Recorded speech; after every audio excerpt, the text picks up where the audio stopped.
What's going on with y'all? It's Jeff Lightsy Jr. And ESPN has just aired their part one of their docu-series about Michael Vick. It's a two-part series, and there's a couple things that stood out to me in that.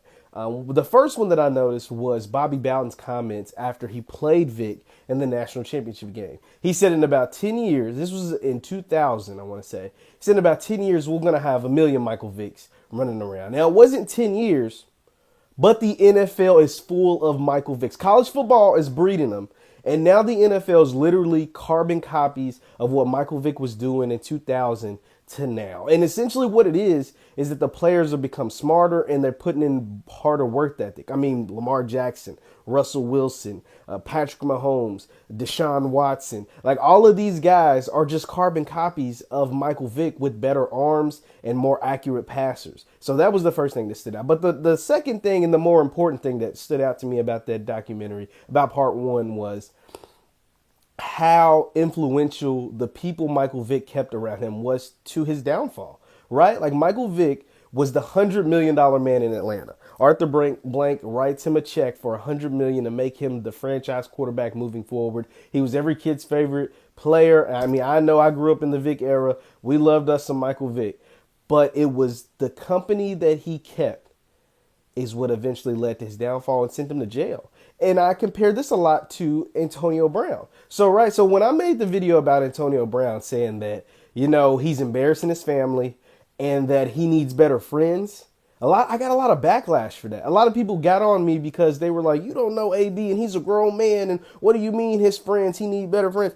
No, he does need better friends. And he can learn a lot from this Michael Vick situation. Michael Vick had a bunch of these guys from Newport News, and he was hanging out with those guys, and he bought a mansion out that way with a whole bunch of land, and that's when the whole dog fighting thing started up, and Michael Vick wasn't even there.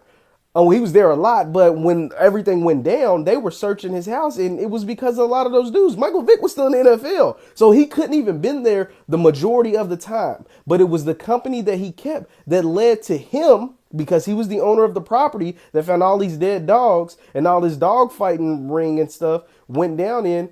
That's why he went to jail.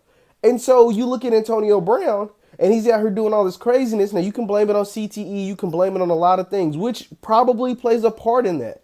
But it's the fact that he doesn't have the friends that he needs around him that is ultimately leading to his downfall, that led to him being arrested and potentially serving some jail time. So the company that you keep is so important. And that was just reestablished after watching this Vick documentary, or at least part one. Part two is going to dive deeper into the dog fighting and everything, because they kind of stopped right when he bought the mansion. So in the documentary, they in part one, right when he buys the mansion, and they start to build up with the dogs. They said, one dog comes in and two dogs, and friends come in and they smoke weed and they do all of this stuff. But it was just so mind blowing to me, the similarities between Michael Vick. Now, obviously, Antonio Brown isn't out here fighting dogs, but he's cursing out policemen.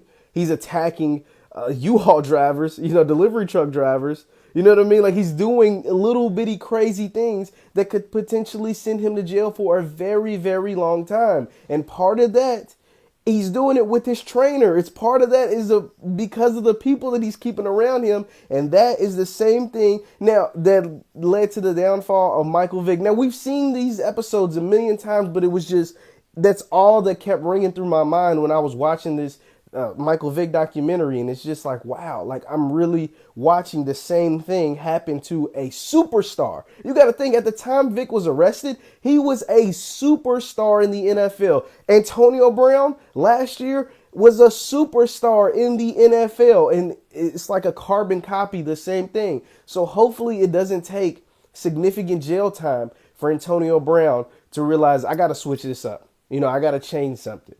And hopefully he doesn't have to serve 2 years in jail like Vick did. And he can get it together soon. I'm wishing Antonio the best. You let me know. Do you see the similarities that I see between Michael Vick and his downfall and the downfall that's taking place with Antonio Brown? Once again, my name is Jeff Lightsy Jr. Thank you for watching. Continue to hit the thumbs up button, like, subscribe to our videos. We're coming with more and more content all the time. Thanks for watching. Peace.